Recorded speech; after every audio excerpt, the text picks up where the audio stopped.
Good morning, my dear Samsters. Last class we have read the poem. The poem name is Priya Satra. Aru kobi asile Thanai Bora. Joa class ot ami kobita tu pohisu Priya Satra. Hane aru moi tumalokok koisilu Priya Satra nu ami kenekoi hobo paru. Shiক্ষকৰ প্ৰিয় ছাত্ৰ আমি কেনেকৈ হ'ব পাৰো হেতু মই তোমালোকক কৈছিলো আজি আমি বলা কবিতাটোৰ জৰিয়তে ধনাই বৰাইনো আমাক কি কৈছে প্ৰিয় ছাত্ৰৰ বিষয়ে বলা হেখিনি আমি বুজি লওঁ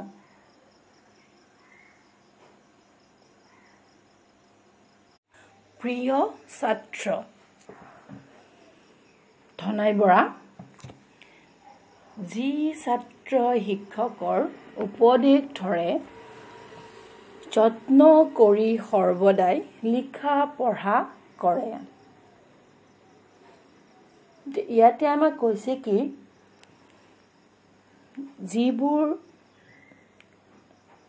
ছাত্ৰ ছাত্ৰীয়ে শিক্ষকৰ কথা শুনে হনে ধৰা শিক্ষকে কৈছে তোমালোকে এখিনি লিখিবা লিখিছে তোমালোকে এখিনি পঢ়ি আহিছে হেতুই কৈছে ছাত্ৰই শিক্ষকৰ উপদেশ ধৰে এটো বেয়া কাম নকৰে মানে শিক্ষকৰ কথা শুনিব শিক্ষকে যদি উপদেশ দিব হেতু কথা শুনিব আৰু যত্ন কৰি সৰ্বদাই লিখা পঢ়া কৰে আৰু কিবা এটা পঢ়া নাই বাৰে বাৰে লিখিছে কিবা এটা পঢ়িব পৰা নাই বাৰে বাৰে পঢ়িছে হেতু মানে যত্ন কৰি লিখা পঢ়া কৰে ধেমালিতে নকটাই অমূল্য সময় আমাৰ অমূল্য ধন হয়নে কাৰণ সময় গলে আৰু ঘূৰি নাহে সেই কাৰণে আমি সদায় সময়ৰ সদ্ব্যৱহাৰ কৰিব লাগে আৰু যিবিলাক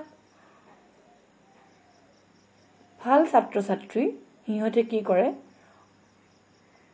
ধেমালিতে সময় নষ্ট নকৰে খেলি বা টিভি চাই হয়নে বেবিলাক বাকে বদমাছি কৰি নিজৰ সময় নষ্ট নকৰে অতি যতনেৰে নিজে পাঠ শিকি লয় হিহঁতে কি কৰে নিজৰ যত্নৰে খালি নিজৰ পঢ়া কামখিনি অতি যত্নৰে নিজে বেলেগৰ সহায় নলোৱাকৈ নিজে যত্ন কৰি যে এখিনি পঢ়া নাই মই এখিনি পাৰিবই লাগিব কিয় পঢ়া নাই হেতু হিহঁতে খৰচি মাৰি পঢ়িব কিয় পঢ়া নাই হে কৈছে অতি যতনেৰে নিজে পাঠ শিকি লয় কষ্ট কৰে যে মই এখিনি বুজি পোৱা নাই মই এখিনি বুজি কিয় পোৱা নাই বুজি পাব লাগিব কিন্তু আৰু বাৰে বাৰে পঢ়িব হিহঁতে কি কৰে ভাল ছাত্ৰ ছাত্ৰীবিলাকে ধেমালিতে সময় নকটাই অতি কষ্টৰে নিজৰ পাঠ শিকি লয় কলৈকো নিনিয়ে মন শিক্ষা সময়ত নাথাকে নুফুৰে দুষ্ট লৰাৰ লগত যিবিলাক ভাল ছাত্ৰ ছাত্ৰী হিহঁতে কি কৰে শিক্ষা সময়ত মানে পঢ়াৰ সময়ত হিহঁতৰ মনটো বেলেগত নিনিয়ে এতিয়া ধৰা মই তোমালোকক এতিয়া পঢ়াই আছো তোমালোকে ধৰা ভিডিঅটো শুনি আছা ঠিকেই কিন্তু তোমালোকে ভাবি আছা মেমে বাৰু কি হোমৱৰ্ক দিছে আমি কেতিয়া মেমক হোমৱৰ্কটো সাবমিট কৰিম মেথছৰ ছাৰে বা কুমাৰ ছাৰে বা আজি কি হোমৱৰ্ক দিব হয় নহয় ইংলিছৰ মেমে বা আজি কি হোমৱৰ্ক দিব তুমি যদি মোৰ ভিডিঅটো শুনি হেইবিলাক ভাবি আছা তে তোমালোকে ভিডিঅটো শুনি কাম নাই কাৰণ তোমালোকে মন দিয়া নাই মই কি কৈ আছো হয় নে নহয় তোমালোকে ভিডিঅটো যদি বুজি পাবলৈ হলে ভিডিঅটো মন দি শুনিব লাগিব হেতুৱে কৈছে যেতিয়া ভাল ছাত্ৰ ছাত্ৰীবিলাকে শিক্ষা সময়ত মনটো বেলেগত নিনিয়ে ধৰ শিক্ষকে কি কৈছে হেখিনিয়ে মন পুতি শুনিব নাথাকে নুফুৰে দুষ্ট লৰাৰ লগত যিবিলাক অখত লৰা ছোৱালী বেয়া লৰা ছোৱালী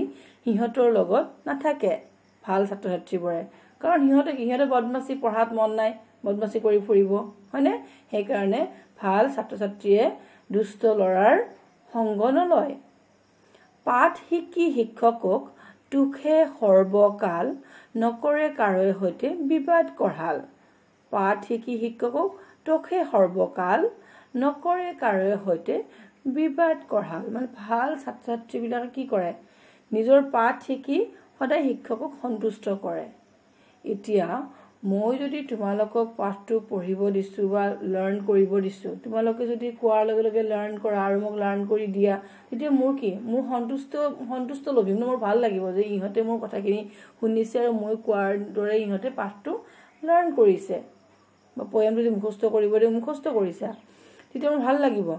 সেই ভাল লগা কামটোৱে শিক্ষকক সদায় সন্তুষ্ট কৰে। ভাল ছাত্ৰ ছাত্ৰীবিলাকে পাঠ শিকি শিক্ষকক তোকে সৰ্বকাল, সিহঁতে সদায়ে শিক্ষকক সন্তুষ্ট কৰে। নকৰে কাৰোৰে সৈতে বিবাদ কঢ়াল, আৰু কাৰো লগত কাজিয়া পেচাল নকৰে।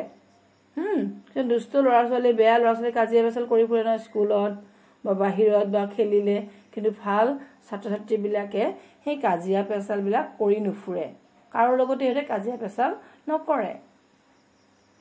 যি ছাত্ৰই কেতিয়াও অসত্য নকয়, নিজে দুখ কৰিলেও লুকাই নথয়। যিবিলাক ছাত্ৰ ছাত্ৰীয়ে কেতিয়াও মিছা কথা নকয়, আমি কেতিয়াও মিছা কথা ক'ব নালাগে, হয়নে? মিছা কথা কোৱাটো বেয়া অভ্যাস। আমি সদায় সঁচা কথা ক'ব লাগে। আমি কেতিয়াও ভুল কাম কৰিলেও সেইটো আমি সঁচা কথা ক'ব লাগে। নহ'লে তুমি এটা মিছা কথা ক'লে আমি বাৰে বাৰে আমি এটাৰ লগত দুটা, দুটাৰ লগত তিনিটা, আমি সেনেকৈ মিছা কথা কৈয়ে থাকিব লাগিব।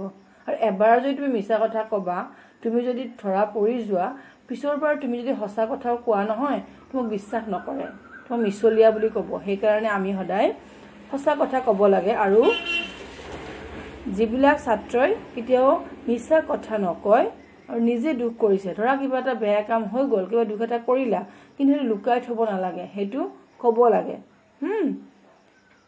সেই ভাল ছাত্ৰ ছাত্ৰীবিলাক, প্ৰিয় ছাত্ৰ ছাত্ৰীবিলাকে মিছা কথা নকয়, নিজৰ দোষ কৰিলেও লুকাই নথয়। শিক্ষকৰ আজ্ঞাবাণী নকৰে লংঘন, শিক্ষকৰ প্ৰিয় ছাত্ৰ জানিবা সিজন। শিক্ষকৰ আজ্ঞাবাণী, শিক্ষকে যি আজ্ঞা দিব যে এইটো কৰা সেইটো কৰা, সেইটো কেতিয়াও লংঘন নকৰে, হয়নে? মানে উলংঘন নকৰে, নুশুনাকৈ নাথাকে, সদায় শিক্ষকৰ কথা শুনে। আৰু সেনেকুৱা ছাত্ৰবিলাকে শিক্ষকৰ কি হৈ পৰে, প্ৰিয় ছাত্ৰ হৈ পৰে, হয়নে? প্ৰিয় ছাত্ৰ, শিক্ষকৰ প্ৰিয় ছাত্ৰ সেইজনেই হ'ব পাৰিব যিজনে সদায় নিজৰ পাঠ মন পুতি পঢ়িব, দুষ্টামি নকৰিব, শিক্ষকৰ কথা শুনিব, অসৎ সংগৰ লগ নল'ব। সেইজন ছাত্ৰই হ'ব শিক্ষকৰ প্ৰিয় ছাত্ৰ। আৰু মই জানো তোমালোকো বহুত ভাল ছাত্ৰ ছাত্ৰী, আৰু তোমালোকো এই কবিতাটোত কোৱাৰ দৰে সদায় মোৰ কথা শুনা, সেইকাৰণে তোমালোকো হৈছা মোৰ প্ৰিয় ছাত্ৰ। ঠিক আছে? তোমালোকে নিশ্চয় এতিয়া পাঠটো বুজি পালা। ধন্যবাদ।